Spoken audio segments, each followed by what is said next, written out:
A very good morning, dear students. Hope you all are fit and fine.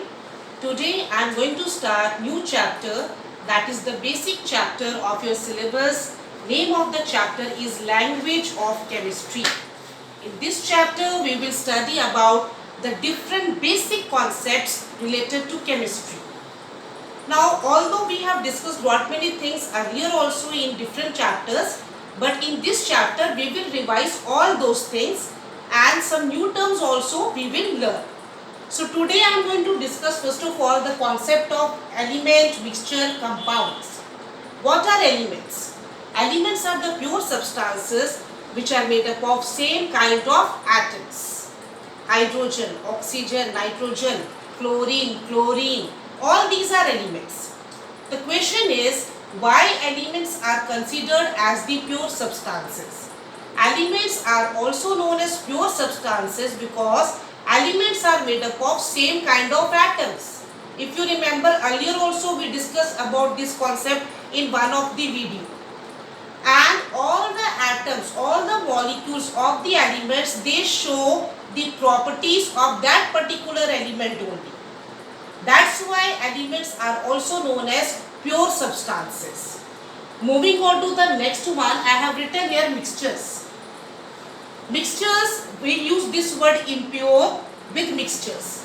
Mixtures are the impure substances which are formed when two, as I have written, which are made up of different kind of elements, or you can write which are formed when two or more than two elements are physically combined with each other in any ratio.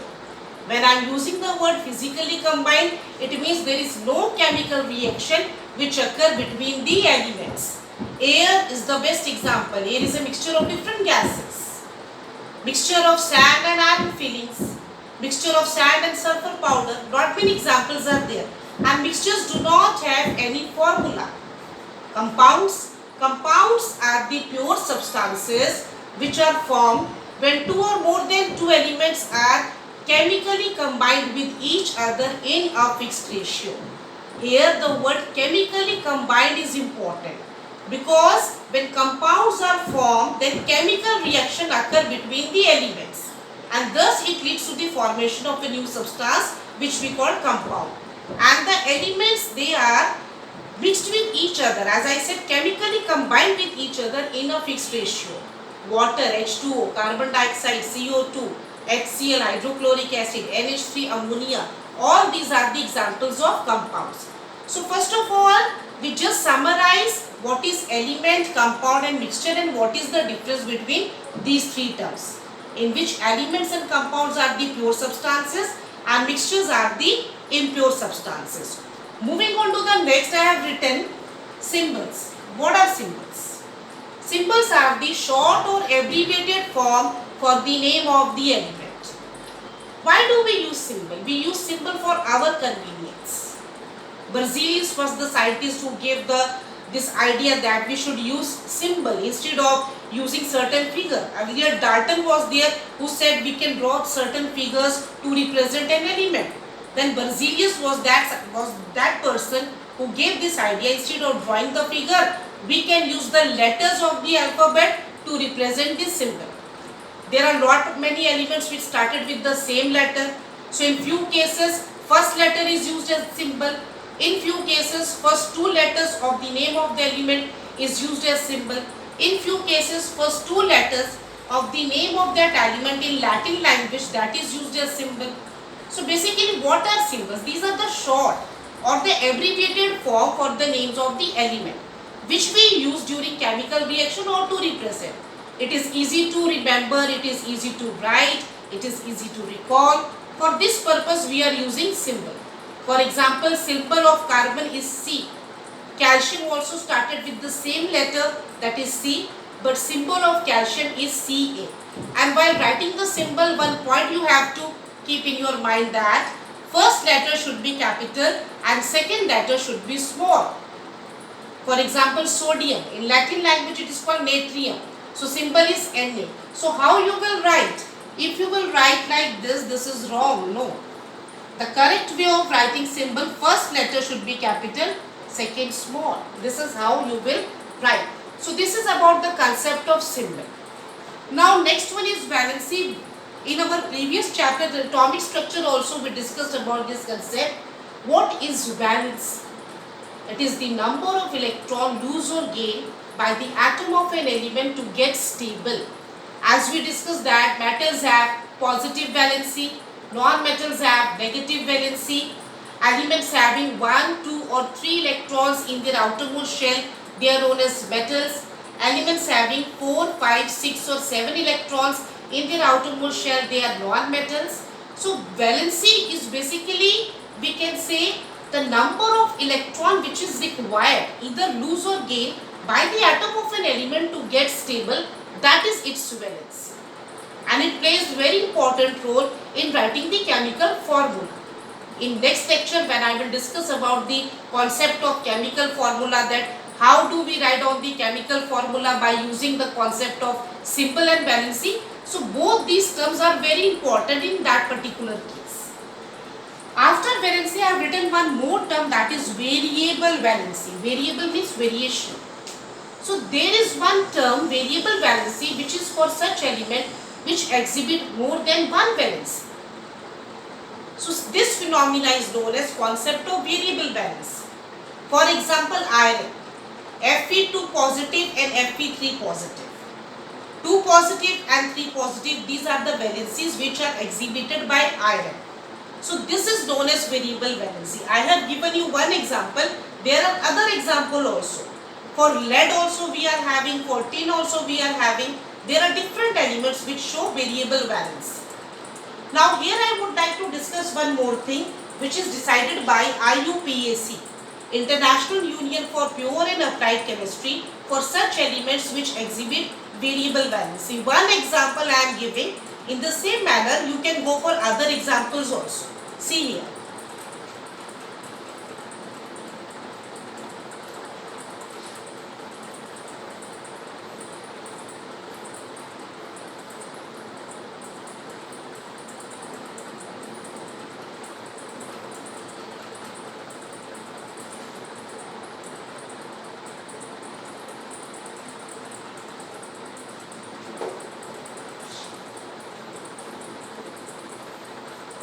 I am going to give you the best example, that is of iron. You can read about the lead also, about tin also, and other elements which are there in this chapter. And one thing more, read the chapter thoroughly. Then only you will be able to correlate whatever is being taught. Now see here, for example, we are talking about this concept, that is variable valency. The phenomena in which certain elements exhibit more than one valency, this phenomena is known as variable valency. And how do we name such elements with variable valency? What is the criteria which is set up by IUPAC, International Union for Pure and Applied Chemistry, that is IUPAC. Now for example, iron, this is the symbol, F capital, E small, and two valencies are there, Fe2 positive and Fe3 positive. Here you need not to learn the atomic number because in your syllabus it is only up to 20. So that you need not to learn, you have to learn this. Now in this case, where value of valency is less, out of these two, where value of valency is less, IUPAC is having two basic criteria for naming such elements. Then the suffix which is used for this, that is us, and value with higher value, if the value is higher out of these two, then the suffix is used ik, us and ik, just to differentiate these two. So, and one thing more, if we have these kind of elements which are having variable valency and we have to show that, then we have to write down that number in Roman numeral. For example, if I have to write, this is known as ferrous. Second one is known as ferric. So by name very easily you can conclude ferrous means valency of iron is 2 positive. Ferric means valency of iron is 3 positive. And if you want to write, if you have to write I am taking, like I have to write ferrous sulfate. This is a compound, suppose. It is a compound. So, how will you write here? You have to mention the valency. So, you will write Fe or iron. Because it is us, so in bracket, in Roman numeral you have to write, and then you will write sulfate. So ferrous sulfate or iron 2 sulfate, that is the same thing. In the same manner, suppose you have to write down the formula of this, or how will you represent this? Ferric chloride, not formula, how will you represent? Now when you will read this word ferric, ic is the suffix ic, then you will get an idea that here valency of iron is 3. So you will write iron in bracket, in Roman numeral you will write 3, and then you will write chloride. So this is how you represent elements which are having variable valency. For lead it is plumbous, plumbic. For tin it is stannous, stannic, like this. Not many examples are there. I have explained one example for all of you. The next topic which I am going to discuss, it's about iron. Very important. Water ions, water cations, water anions, water radicals, what is basic radicals, what is acidic radicals. So today we will discuss up to the concept of radicals. Now see here the next term which I am going to discuss. This chapter is easy as well as very interesting.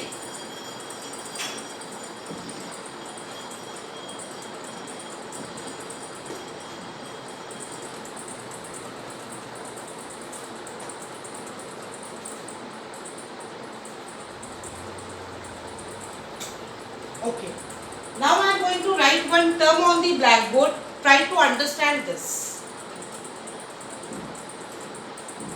ION, iron. What is iron? When a metal loses electron to get stable, then it converts into a positively charged particle that we call cation. Basically, what is iron? Iron is a charged, we can say charged particle. Here don't get confused between that protons, neutron, electron. We are not talking about that. Now see here, first of all I would like to discuss this cation. What is cation? Another name of cation is basic radical. How it is formed, what are the example? And after that I will discuss anion. Now see here, let's take one example, sodium. Sodium is a metal. Atomic number is 11 and electronic configuration is 281 according to the rule, first shell 2, second shell 8, third shell 1. So for stability, sodium will lose one electron, because if it will lose one electron, then first shell 2 electron, second shell 8 electron, and it will be stable. So when sodium will lose one electron, this is how we represent electron, then a positive charge will come over sodium and this atom changes into this ion. Earlier it was atom, now it is a charged one which we call cation. If it is positively charged, we call cation. If it is negatively charged, we call anion. So ion, what is ion? That is the charge which is formed when an atom loses or gains electron. The charge which comes over that particular atom, after that point, that is considered as ion. So cation, that is positively charged, and cations, another name of cations which we call basic radicals. I will come to this radicals point also. In the same manner, let me discuss first of all anions. Another name of anions, we call anions acidic radicals, because I have to discuss this concept of radical also and the different parts of radicals. In the same manner, I am taking very simple example like chlorine. This is the symbol of chlorine, C capital and then L small, chlorine. Atomic number is 17. 287 is the electronic configuration. First shell 2 electron, second shell 8 electron, second shell 8 electron, third shell 7 electron. So for stability, chlorine will gain 1 electron, because when it will gain 1 electron, then 288 all the shells will become stable, and when it will gain one electron, one negative charge will come over it, and this atom changes into anion. Earlier it was atom and now it is anion. So negatively charged atom, we will not say atom because it is no longer remain an atom. This negatively charged particle, we can say, that is the anion, or another name of anion is acidic radicals. Now there are lot many examples for this basic radicals and acidic radicals, and then another classification in this, that is simple radical and complex radical. So I believe the concept of ion, the charged particle which is formed when an atom lose or gain electron, it changes from atom to the charged one, that is known as ion. And cations, positively charged, you can say the metals, when they lose electron, they changes into positively charged particles which we call cations. Non-metals, when they gain electron, changes into negatively charged particles which we call anions. Now I will discuss the concept of radicals and the classification of radical. This is also radical. It's not like that these are not radical. These are also radicals. Now let us discuss about the concept of radicals. What are radicals and what are the difference types of radicals? Like we have just now I have written acidic radicals and basic radical. In the same manner we will discuss simple radical and complex radicals. So let me write down first of all this term radicals.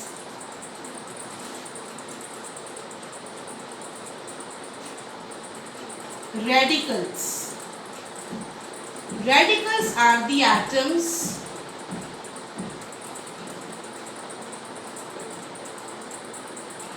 or group of atoms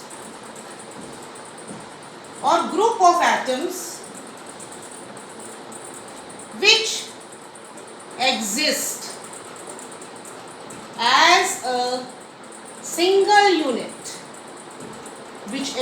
as a single unit, atom or group of atoms which exist as a single unit.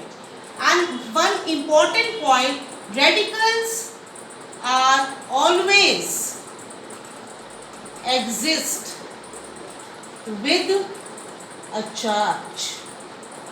Radicals are always exist with a charge. Next thing, radicals are not stable. Radicals are not stable. They are not stable. They always exist with a charge, and they always want to get stable when they combine with some other element. So radicals are not stable. These are not compounds. They always exist with a charge. Now see here, as I already discussed, basic radicals and acidic radicals.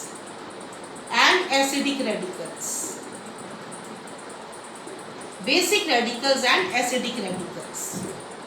Cations are also known as basic radicals. Anions are also known as acidic radicals. Because why cations are also known as basic radicals? Because it is made up of metals, and metals have the tendency to form base, either when they react with water or when metallic oxide reacts with water they form base. On the contrary, when we talk about non-metals, non-metallic oxide when reacts with water they form acid. That's why these anions are also known as acidic radicals and cations are also known as basic radicals. Now see here, two classification again in basic also, in acidic also. Simple and compound. Simple basic radical, compound basic radical, in the same manner simple acidic radical and complex. Complex or compound also you can say, both are correct, or compound acidic radicals.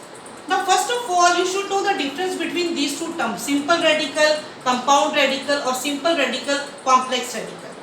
The radical in which only one element is present, that radical is known as simple radical. And the radical in which more than two elements are present, that radical is known as complex radical. Again I am repeating, the radical in which only one element is present, that is known as simple radical. And the radical in which more than one element is present, they are known as complex or compound radical. Now as I have written the four parts, so let us discuss this by taking suitable example. For example, basic radical, simple one I have to write. So I can write here Na positive, Mg2 positive, Al3 positive. All these are basic radicals or cations. Why cations? Positively charged. And why simple basic radical? Because only one element is there. Here only sodium, only magnesium, only aluminium. On the next hand, if I have to discuss about compound basic radical, then I have to take such radical which is positively charged and in which more than one element is present. For example, this NH4 positive. This is ammonium radical. This is a complex basic radical. In the same manner, H3O positive. This is hydronium ion. This is also complex basic radical. Now coming to the acidic radical, simple one where only one element is there and negative charge. Here you can write Cl negative, you can write F negative, you can write O2 negative. I think all of you can understand why I have written 2, because of the valency. So all exist with the charge. Why simple? Because only one element is present. And for complex or compound acidic radical or anion, there are lot many examples like sulfate, SO4 2 negative, nitrate, NO3 negative, carbonate, CO3 negative, phosphate, PO4 3 negative. So all these are the complex radical and these are the valencies of the radical which you have to learn. Sulfate radical, why it is a complex radical? Because in sulfate more than one element is present. Sulfur is also present, oxygen is also present. In the same manner, nitrate, more than one element is present. NO3 negative, nitrogen and oxygen.